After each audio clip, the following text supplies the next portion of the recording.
Bonjour Aude. Bonjour Frédéric.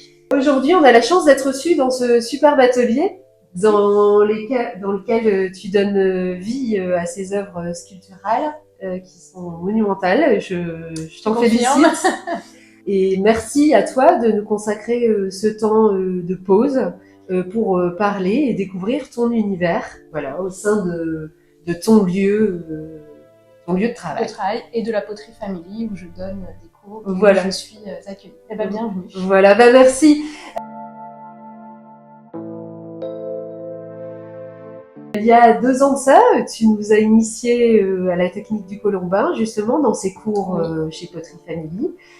Quel laps de temps tu consacres à ces cours et quel est que tu veux transmettre à ces élèves?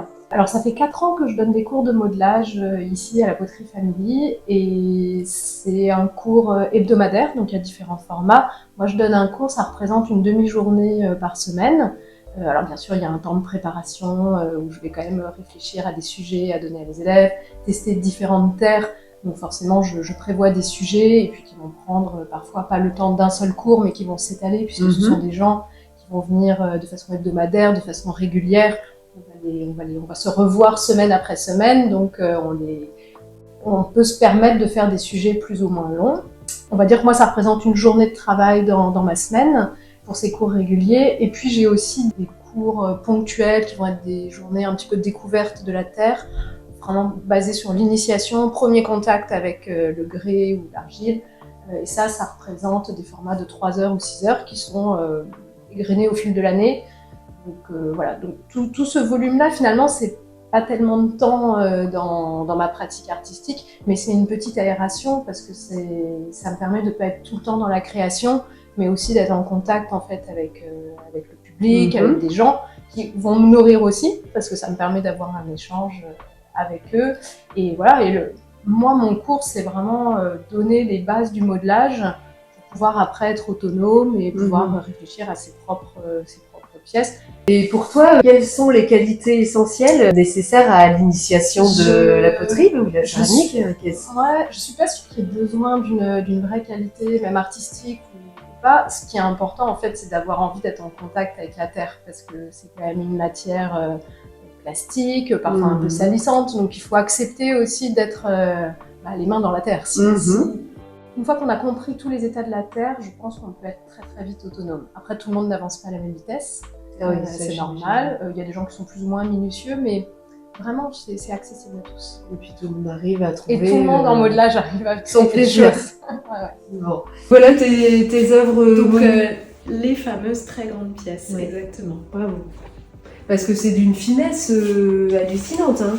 Je trouve que c'est très profilé, toutes ces arêtes, en fait, elles apparaissent grâce justement au travail de la plaque, comme elles sont rencontrées comme ça. Après, il y a un grand travail de ponçage, de finition, parce que quand je pars au départ, j'ai une plaque qui doit faire presque, peut-être pas 1 centimètre, mais 8 mm d'épaisseur. Et là, on voit qu'à l'arrivée, ça fait peut-être 3-4 mm. Donc, il y a, j'ai envie de dire, en ponçant, en travaillant, il y a presque 50% de la terre qui s'en va. Heureusement d'ailleurs, parce que sinon je ne pourrais pas les porter. Et une pièce comme ça, par exemple? Celle-là, je crois qu'elle fait 25 kg. Voilà. Et tu les travailles à même le sol ou tu te mets un petit peu en hauteur? Au début, je travaille surélevé. Je les mets soit sur un marchepied, soit sur une planche surélevée. Et plus la pièce grandit, plus en fait je la descends. Et à la fin, je la mets sur un petit plateau avec des roues que je peux bloquer. Comme ça me permet de la faire bouger et de continuer à monter. D'accord. Et celle-ci, par exemple, tu en as sorti une petite série ou alors ce sont des pièces uniques? C'est des pièces uniques. J'ai ce duo qui est composé. J'en ai fait une 3e que j'avais fait un peu en backup qui en réalité s'est fissurée à la cuisson. Mais je savais qu'il y avait une faiblesse à un niveau et c'est pour ça que je l'ai doublé. Donc, l'objectif c'était d'avoir un duo, j'en ai fait un, maintenant j'ai envie d'en faire d'autres en grès noir Mais voilà. D'accord, D'abord, ça chemine, voilà.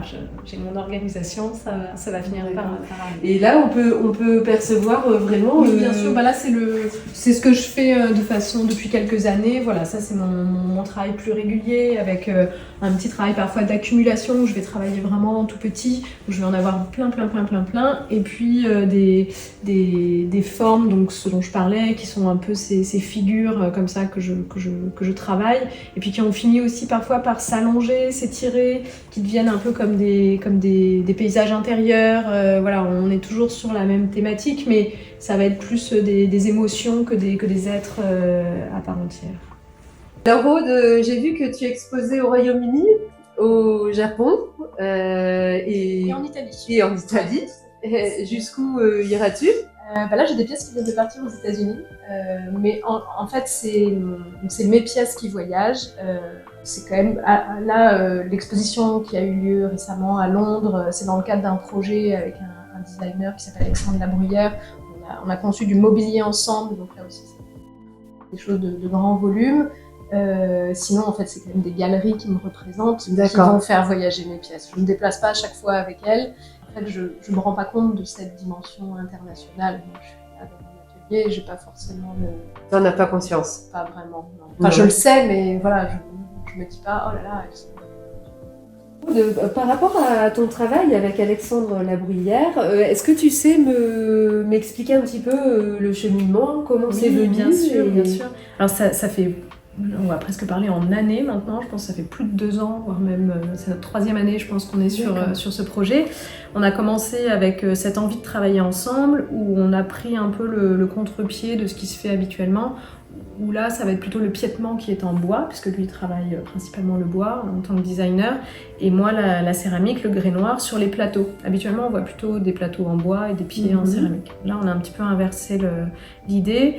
Lui, il travaille sur des choses beaucoup inspirées par la nature, et là, on avait envie un peu comme des feuilles d'automne qui viennent se superposer, parce que là, ce qu'on voit, c'est un seul des plateaux qui composent le mobilier, que ce soit le guéridon ou la console, où en fait c'est vraiment des plaques qui viennent se superposer. Ça, c'est une des petites plaques, donc les autres sont plus grandes, avec différentes textures, où là, moi, c'est du grès noir avec à l'intérieur un émail blanc, toujours le même que j'utilise, qui vient en fait dans les interstices. On a un autre plateau où le grès blanc là est plutôt lisse sur la surface, et un plateau qui va être en fait en grès noir brut. Et donc on assemble ces différentes matières, et alors lui voit son travail vraiment s'inscrire dans quelque chose de naturel, avec le côté automnal comme ça qui va redonner naissance, et moi le fait qu'il y ait les piétements, c'est toujours cette idée de racines, d'origine, voilà, et de composition de famille générationnelle, enfin voilà. Donc finalement nos deux univers se mélangent. Et vous en discutez beaucoup de ces perceptions très personnelles en fait finalement de votre travail, et vous combinez ça ensemble pour en sortir... On connaît bien nos travaux respectifs. Lui connaît bien mon travail, moi je connais bien le sien. Et c'est vrai que quand on a eu l'occasion d'exposer ensemble, beaucoup de gens pensaient qu'on travaillait déjà ensemble, même sur des pièces qui ne sont pas mêlées. Donc c'est ce qui nous a aussi amené à collaborer. Je me demandais, Aude, dans cet atelier, si tu avais un objet à sortir ou à garder avec toi absolument, un plus parmi tout cela. Un outil ou un élément de ton travail que tu pourrais aller, par exemple, me chercher là. Alors, si vraiment je devais n'avoir qu'un seul outil, parce qu'en modelage, on peut quand même faire énormément de choses avec les mains. Si j'avais un outil que je devais avoir, c'est une estèque métallique. Parce qu'avec elle, c'est peut-être la seule action sur les pièces où on peut gratter, on peut faire des choses. C'est peut-être la seule action que je vais pas pouvoir faire avec les mains. Parce que globalement, sinon avec le colombin, même en faisant des petites plaques, en tamponnant, c'est peut-être le seul outil. Si je devais en prendre qu'un seul, ce serait celui-là. D'accord. Alors une dernière question, Aude, si tu veux bien nous prêter un petit peu de temps encore. Est-ce que tu es plus cigale ou est-ce que tu es plus fourmi? Alors sans hésitation, je suis une fourmi. Voilà, je suis quelqu'un qui est hyper organisé, je planifie, j'anticipe dans le temps, je prévois, je me mets des objectifs, alors que j'atteins ou que j'atteins pas, mais en tout cas, j'ai toujours une ligne directrice dans ce que je fais. Je pars pas dans tous les sens. Donc vraiment, je pourrais travailler tous les jours si ça concernait la terre. Il n'y a aucun problème. Tu vois pas le temps Là-dessus. passer. Non. Bah, bravo. Donc, on te Merci félicite beaucoup, en tous les Frédéric. cas pour ton travail. Et Merci. puis, merci de nous avoir reçus, de nous Avec avoir grand plaisir. donné beaucoup de ton temps. On est vraiment heureux d'être venus à ta rencontre. Bon, Euh,